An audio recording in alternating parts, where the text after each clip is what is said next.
Welcome, everyone. This is not just the story of a company.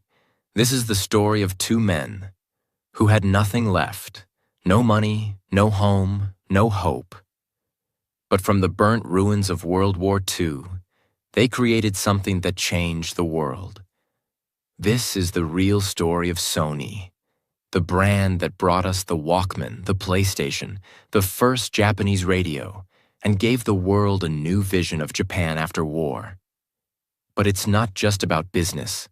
This is a story about belief, about how an idea born in a broken building can become an empire that inspires generations. And you, yes, you, will not only feel inspired. You will learn powerful life lessons. You will learn how to never give up. And most importantly, you will improve your English in the most enjoyable way.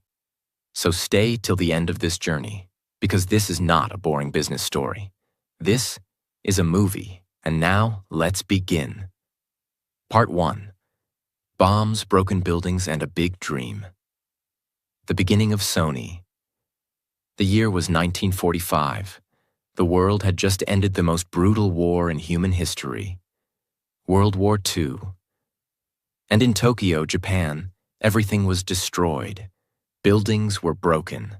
Bombs had flattened cities. Millions of people had no homes, no food, no future. Among these people were two Japanese men. One was Masaru Ibuka, an engineer. The other was Akio Morita, a physicist. They didn't have much in common. But they had one thing that made them powerful: a dream. Masaru Ibuka was always curious. As a child, he loved opening machines, radios, clocks, not to break them, but to understand them. He believed, if something already exists, it can be made better. During the war, Ibuka had worked with electronics for the Japanese army. But after Japan lost the war, he lost everything. He had no job. His city was in ruins. His future? Unknown. But instead of crying, he picked up a few tools and started building something again. Inside a small room. Inside a damaged department store in Tokyo. That was the first spark of what would one day become Sony. That room was only 60 square meters, like a small kitchen. No fan, no heater, no windows. Just burnt bricks, broken chairs, and big dreams. Ibuka called it the Tokyo Tsushin Kenkyujo, Tokyo Telecommunications Research Institute. But let's be honest, it was just a broken room with a mad genius inside. And he started building things: radios, electrical devices, tools, machines. But he couldn't do it alone. Akio Morita was the opposite of Ibuka. Where Ibuka was quiet and technical, Morita was a visionary, a communicator, a leader. He came from a wealthy family of sake brewers. His father wanted him to run the family business, but Morita wanted more. He believed Japan could become a global symbol of innovation. He had read about Ibuka's little lab in a newspaper article. And when they met, they both knew instantly. We may be different, but together we are unstoppable. The war had just ended. Japan's economy was dead. People were hungry, homeless, hopeless. Nobody cared about electronics. Nobody believed Japan could produce good technology, not even Japanese people. But Ibuka and Morita believed something dangerous. We will not follow the world. We will lead it. They wanted to create a company unlike anything Japan had seen. Not just to make money, but to give hope to the Japanese people. Yes, the first product this now billion-dollar company ever made was a rice cooker, and it was a total failure. It burned the rice.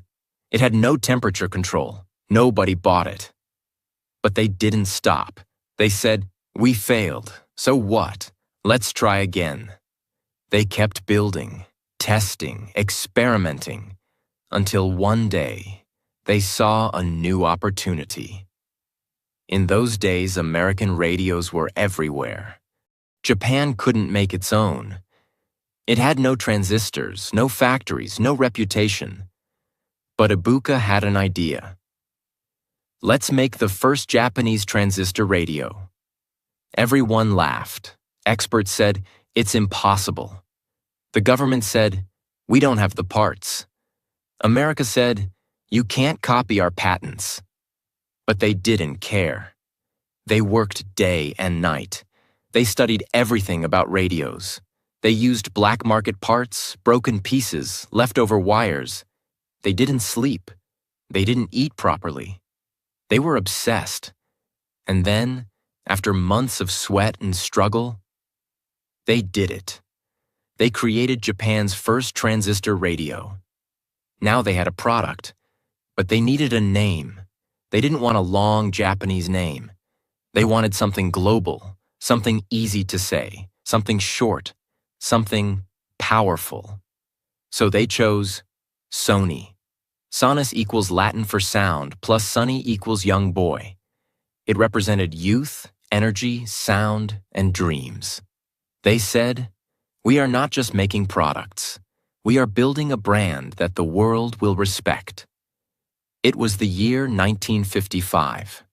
In the heart of Tokyo, inside a tiny office with broken walls and iron shelves, a decision had been made. Sony would not remain in Japan. It was time to take their invention, a small, powerful transistor radio, and enter the most competitive market in the world, the United States of America. Akio Morita sat at his desk. He looked at the radio, held it in his hand. This little device was their hope, their courage, their future. He didn't just see a machine. He saw a bridge between war-torn Japan and the modern Western world. But now came the hardest part. He had to leave his country, travel across the ocean, and convince America, the richest country on earth, to trust a Japanese product. Remember, this was just 10 years after World War II. The wounds of the war were still fresh. Many Americans still disliked Japanese products. Some refused to even speak with Japanese businessmen. But Morita didn't care. He believed in what they had created. He believed in Sony. So he packed one suitcase. Inside were a few clothes, a dictionary, and 2 transistor radios. He boarded the plane and whispered to himself, they don't know us yet, but one day they will. When Morita arrived in New York City, he was shocked. Massive buildings, traffic everywhere, loud music, fast-talking people. Everything was 10 times faster than Tokyo. But Morita didn't feel afraid. He felt excited. He took a small hotel room. No luxury, no comfort, just a single bed, a desk, and a dream. From that room, he began his mission, to sell the Sony radio to America. Morita started walking from company to company. He had no contacts, no scheduled meetings, no interpreter, no translator. He spoke in broken English, often using hand gestures, drawing diagrams, and pointing at his radio. Sometimes people just stared at him. Some said, sorry, we're not interested. Others laughed. Japanese radio? That won't sell here. He was rejected again and again, but rejection didn't stop him. He had walked through rubble after the war. He had seen hunger, failure, poverty. So this was nothing. Each morning he woke up, put on his suit, polished his shoes, picked up the radio, and went out again. Morita noticed something. Many American radios were big, heavy, and expensive. Sony's radio was small, light, and portable. He changed his pitch. You can carry music in your pocket. Walk with it. Travel with it. It's for the young generation. That line caught attention, especially from teenagers and music lovers. They had never seen something like this before. After weeks of struggle, he got a small opportunity. A small electronics shop agreed to take 10 units of the radio, on trial. If they sold, they'd buy more. Morita personally cleaned each radio, packed it neatly, and delivered it to the shop. All 10 radios were sold in 2 days. People loved them. Young boys and girls came back asking, "Do you have more? I want one." The shop owner called Morita and said, "Give me 100 more." Soon after, a large American distributor noticed Sony's radio. They liked it. They wanted to sell it across America. But they had one condition. "We will buy thousands of your radios, but we will put our name on it. Not Sony, just our brand." To any other startup, this would sound like a dream deal. This was millions of dollars in future sales. A guaranteed entry into the US market, security, stability, success. But Morita said, no. Even though Sony was still small, even though they were desperate for money, he said, "Our name is everything. We don't just sell radios. We are building a brand that people will trust. If we remove our name today, no one will know us tomorrow." It was one of the boldest decisions in business history. And the American company, and impressed by his courage, agreed to keep the Sony name. Sony received their first large US order soon after, 100,000 transistor radios, worth over $2 million, shipped across America in waves. And guess what? They sold out in just a few months. Teenagers loved the size. Adults loved the price. Stores loved the profits. Suddenly, Sony became a name everyone wanted to know. Morita decided it was time. Sony would now have an office in the US. He rented a tiny room in New York City. One desk, one phone, one assistant.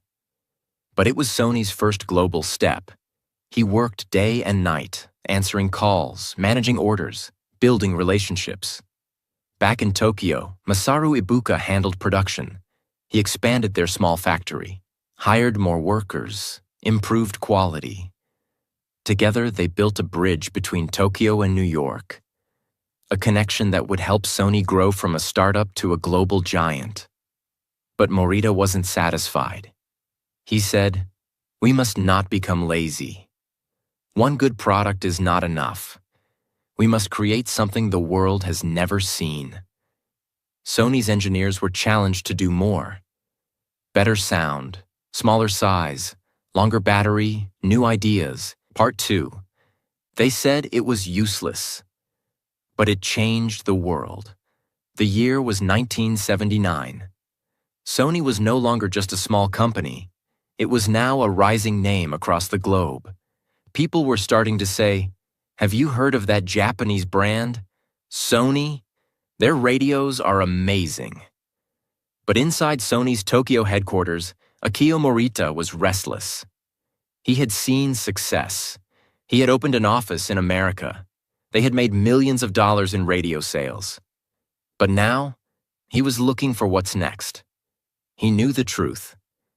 If we don't create something new, we'll become history. Sony was making TVs, recorders, audio devices, but none of it felt revolutionary anymore. Morita wanted to do something unbelievable, something no one else had done. One day, one of Sony's engineers, Norio Oga, came with a complaint. He loved listening to classical music, but he hated carrying big cassette players while traveling. He told Morita, "Why don't we build a small cassette player, just for headphones, no speakers, no record button, just music, just listening?" Morita paused. A cassette player with no speakers? No ability to record music? To many people, that sounded useless. Even inside Sony, many executives laughed. They said, "Why would anyone carry a device that can only play music and nothing else? And who wants to wear headphones while walking? People want big sound, not private sound." But Morita saw something different. He didn't just see a machine. He saw a new lifestyle. He imagined a young person walking through the city, music in their ears, lost in their own world. He imagined people listening privately on a train, in the park, in their rooms. This wasn't just about music. It was about freedom. So Marita said, "Let's do it." Sony's engineers got to work. They started with their existing cassette recorder.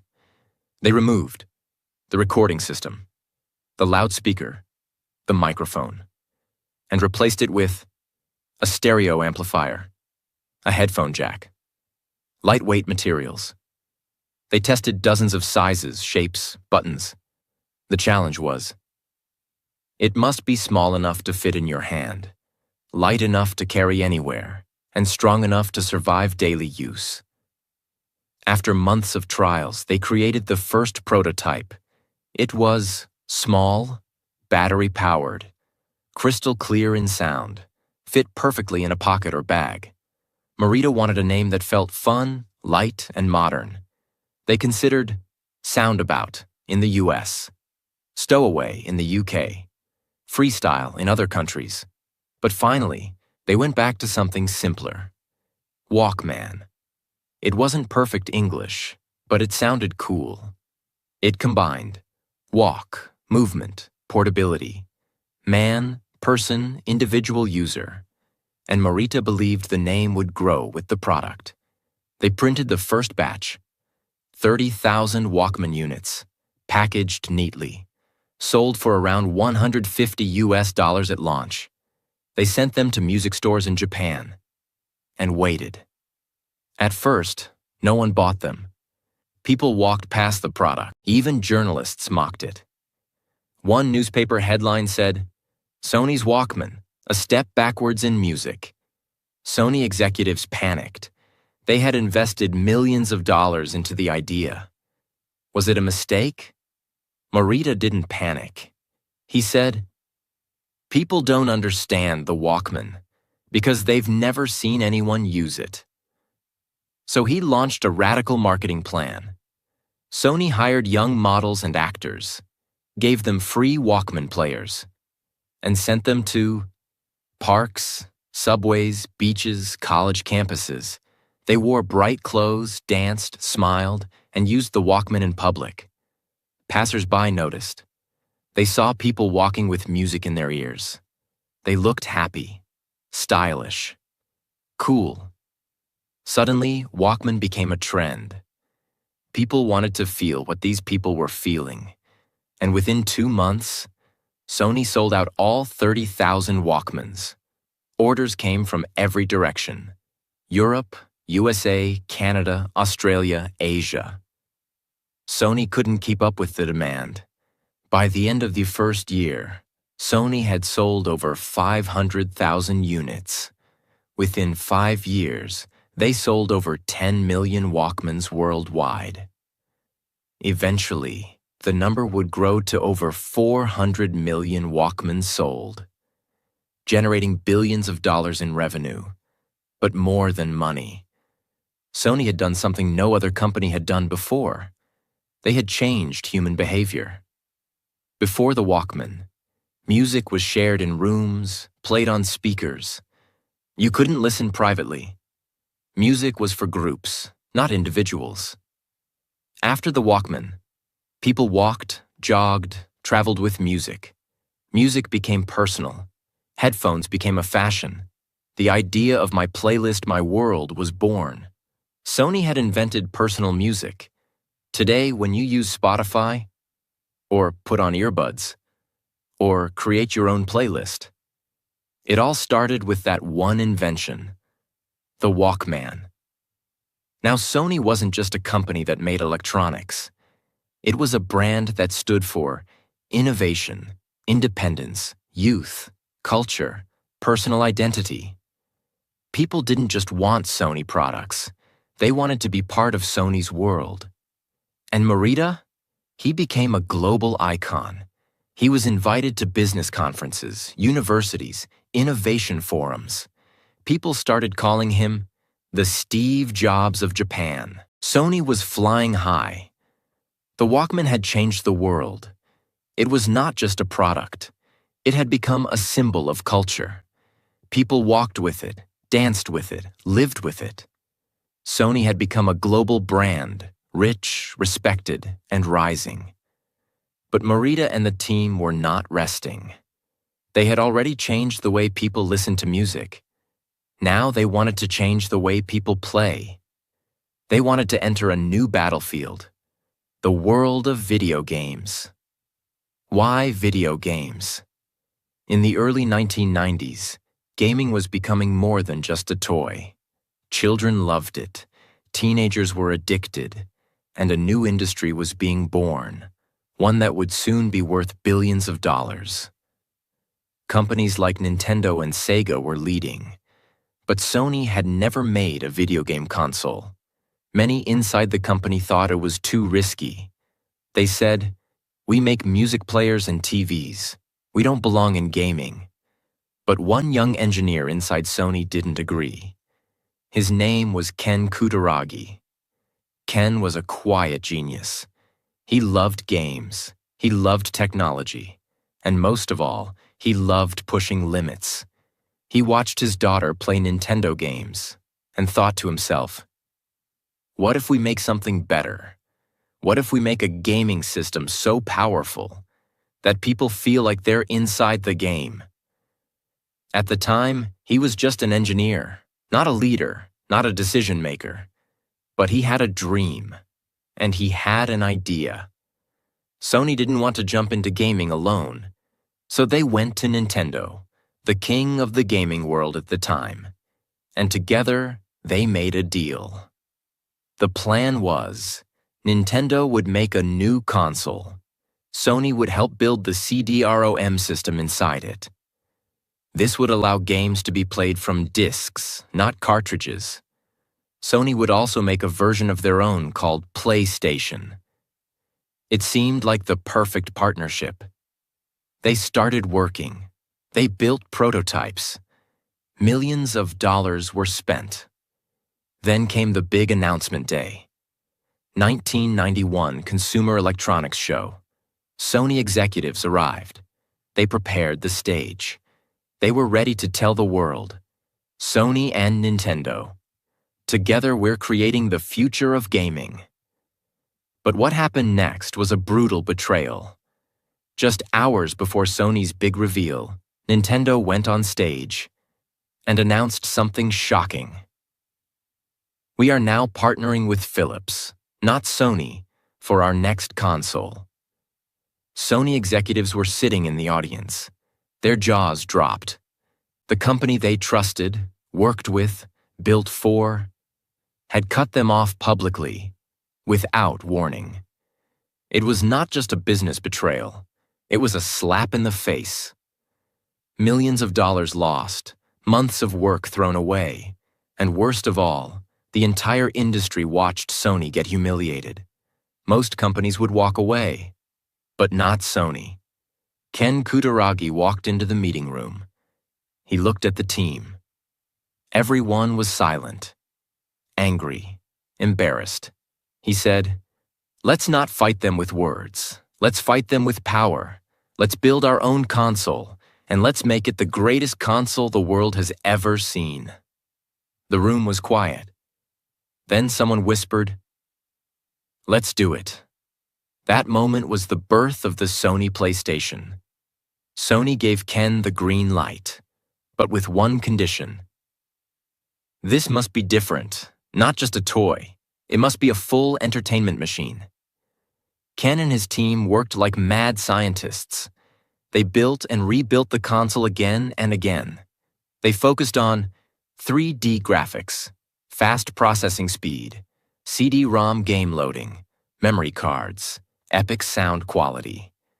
They didn't want to copy Nintendo. They wanted to destroy the old way of gaming. Finally, in December 1994, Sony launched the first PlayStation in Japan. Price: $299. Design: sleek, gray, simple. Controller: comfortable, easy to use. Graphics: revolutionary. And the result? It sold out in hours. People lined up in the snow, in the rain, to get one. Stores couldn't keep up with the demand. And then, Sony took it global. In 1995, PlayStation launched in North America, Europe, Australia. Sony didn't just sell a console, they sold a new experience. The ads said, "Live in your world, play in ours." The PlayStation allowed gamers to play longer games, watch real cutscenes, save progress, feel like they were part of a movie. It was fun, serious, and addictive. Kids loved it. Teenagers loved it. Even adults got hooked. Over 100 million units of the original PlayStation sold worldwide. Games like Tekken, Final Fantasy VII, and Metal Gear Solid became global hits. Sony made over $60 billion in PlayStation-related revenue over the years. By 2000, Sony had officially defeated Nintendo in global console sales. What started as a betrayal turned into the greatest revenge success story in gaming history. Most companies would have given up, but Sony turned anger into action, rejection into reinvention, betrayal into billion-dollar business. And all of it happened because of one betrayed deal, one quiet genius, one team that refused to quit. The PlayStation was no longer just a product. It became a movement. And Sony? Now, it wasn't just an electronics company. It was a global entertainment empire. Part 3. From game console to global stage, Sony becomes an entertainment empire. The PlayStation was not just a win. It was a revolution. Sony had entered the gaming world as outsiders. They had been betrayed, rejected, humiliated. But now, they were the leaders. They had already sold over 100 million PlayStations. The world loved Sony, and the world was ready for more. But deep inside Sony's Tokyo office, their top leaders were not celebrating. They were planning something bigger. Akio Morita had once said, "We are not a company that copies others. We are a company that creates the future." And that future was not just electronics. Sony was about to enter a completely different universe: movies, music, media, magic. By the late 1990s, the world was changing again. People weren't just buying gadgets. They were watching movies, listening to CDs, playing 3D games, watching animated films, falling in love with stories. And Sony had a dream. Why should we only build the machine? Let's also control what goes inside the machine. They realized something powerful. If you own the device, you can make money. But if you also own the content, you can build a kingdom. So Sony made a bold, dangerous, and brilliant move. They decided to buy Hollywood. In 1989, Sony shocked the world by buying Columbia Pictures, one of the most famous movie studios in America. Price? $3.4 billion. The world laughed. Critics said, "Why is a Japanese electronics company buying a movie studio? They don't know Hollywood. They will fail." Even some Sony employees were scared. It was a huge risk. But Sony didn't care. They didn't just want to sell TVs. They wanted to create what people watched on those TVs. So they took control of Columbia and stepped into a world full of actors, directors, scriptwriters, awards, box office battles. Sony was now in the movie business. At first, Sony struggled. They made a few movies that failed. They lost millions. Hollywood laughed again. But Sony didn't quit. They learned. They adapted. They studied what people loved. And soon, they started producing blockbusters: Men in Black, Spider-Man, Jumanji, Bad Boys, The Karate Kid remake, The Da Vinci Code, The Equalizer. These films didn't just earn money. They became part of pop culture. They built emotional connections. They gave people heroes, stories, and dreams. By the mid-2000s, Sony Pictures had become one of the top 5 movie studios in the world. Their films earned billions of dollars at the global box office. But Sony didn't stop with movies. They moved even deeper into music. They already had a small music division. But now, they wanted to dominate. So they merged and grew into Sony Music Entertainment, one of the largest record labels in the world.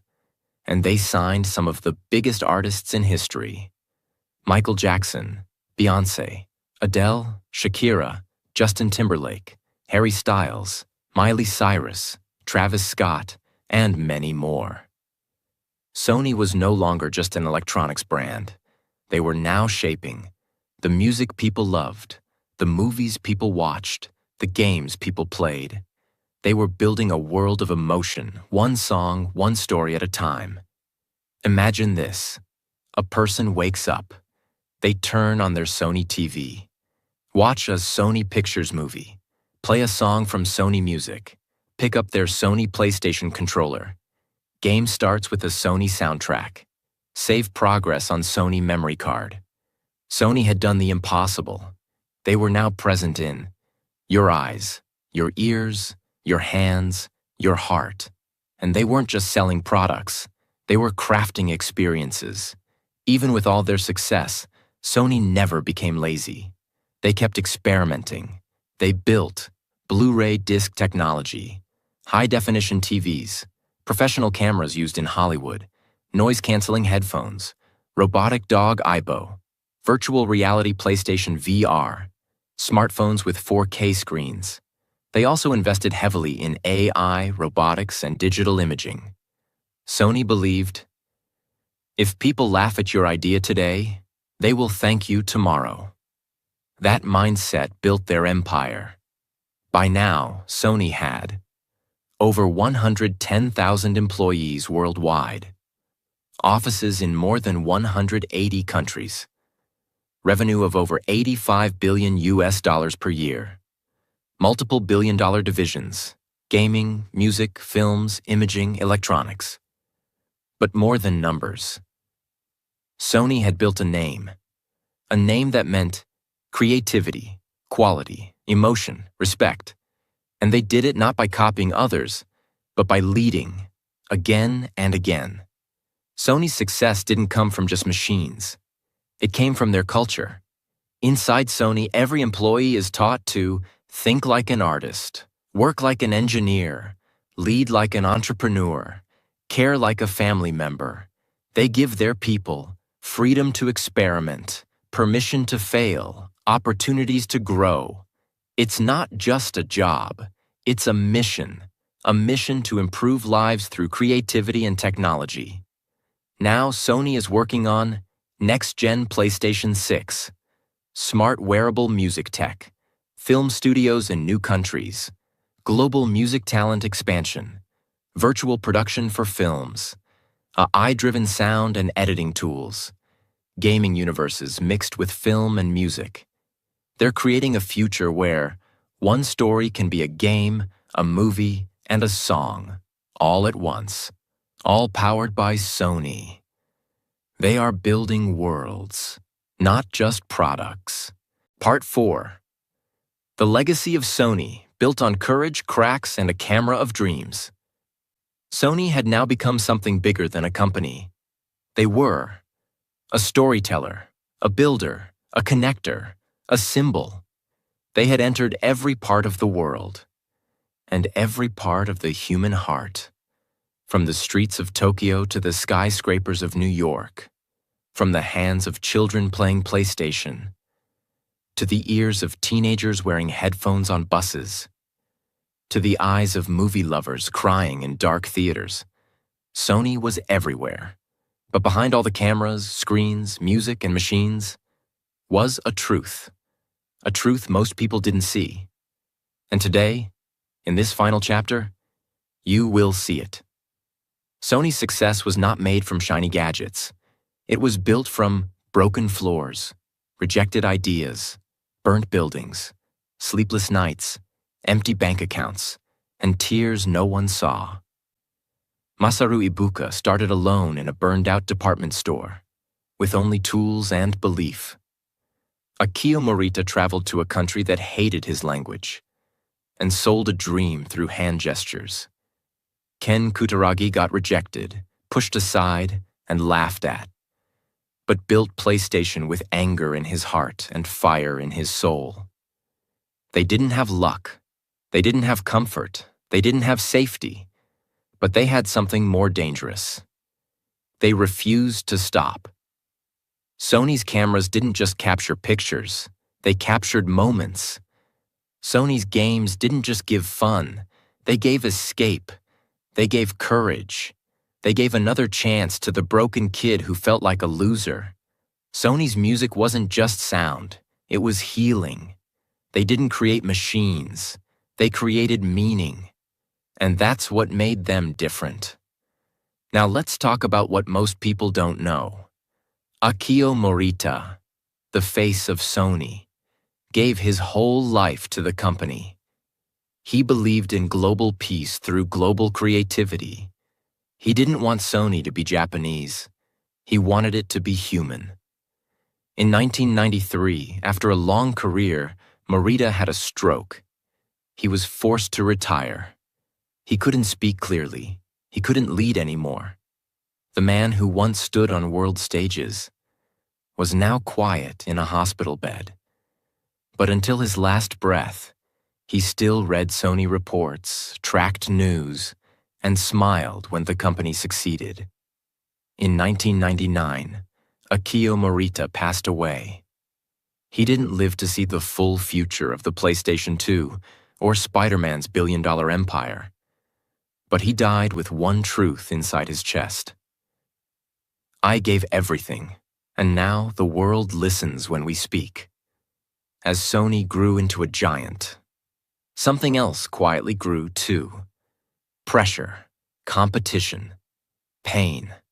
In the 2010s, Apple, Samsung, and other giants began dominating the phone and gadget world. Sony's smartphone sales began to fall. They couldn't compete in the mobile wars. They shut down stores. They laid off employees. Some people started saying, Sony is not what it used to be. The same company that once changed music and movies was now losing ground in tech. It was painful. It was heartbreaking. Even loyal fans started to walk away. But Sony didn't quit. They went back to their roots. Sony began to refocus. They doubled down on PlayStation.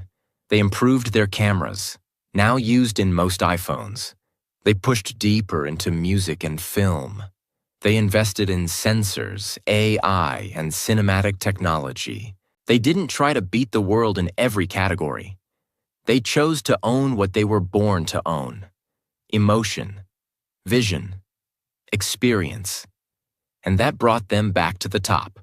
Today, Sony is one of the top 5 biggest media companies in the world, makes over $90 billion every year, owns Sony Pictures, Sony Music, Sony Interactive Entertainment, PlayStation, sells to over 190 countries, creates movies, music, cameras, TVs, and world-class gaming experiences, is behind many songs you hear, games you play, and films you love.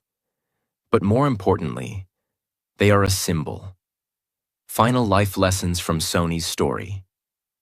1. You don't need everything to start. Sony started after war. They had no money, no building, no support, but they had a dream. And that was enough. 2. If they reject you, rebuild yourself. Sony was betrayed by Nintendo, but instead of crying, they created the PlayStation. That betrayal made them billionaires. 3. Never put your name down for money. Sony refused to sell their radio without the Sony name. That decision built a global brand. Always protect your name, your values, your vision. Nelias fail. Try again, then fly. Sony's first rice cooker failed. Their phones didn't succeed. Some movies flopped, but they always came back stronger. Failure is part of every success story. 5. Lead with emotion, not just machines. Sony didn't just build technology. They built experiences, music, games, and moments that made people feel alive. That's what made them different. 6. Protect your originality. Sony didn't copy, they created. The first Japanese radio, the Walkman, the PlayStation. They made what never existed before. Do the same in your life. Annual revenue, over 90 billion US dollars. Market value, over 110 billion US dollars. PlayStation alone, worth 45 plus billion US dollars. Sony Music plus Sony Pictures, combined worth 25 plus billion US dollars. Total employees, more than 110,000 worldwide. From one burnt room to a company richer than 90% of the countries on Earth. Sony is not just a success story. It's a miracle made by belief. If Sony taught us one thing, it's that your start does not decide your finish. You can start in pain. You can start in silence. You can start with empty hands. But if your dream is strong, you can still reach the stars.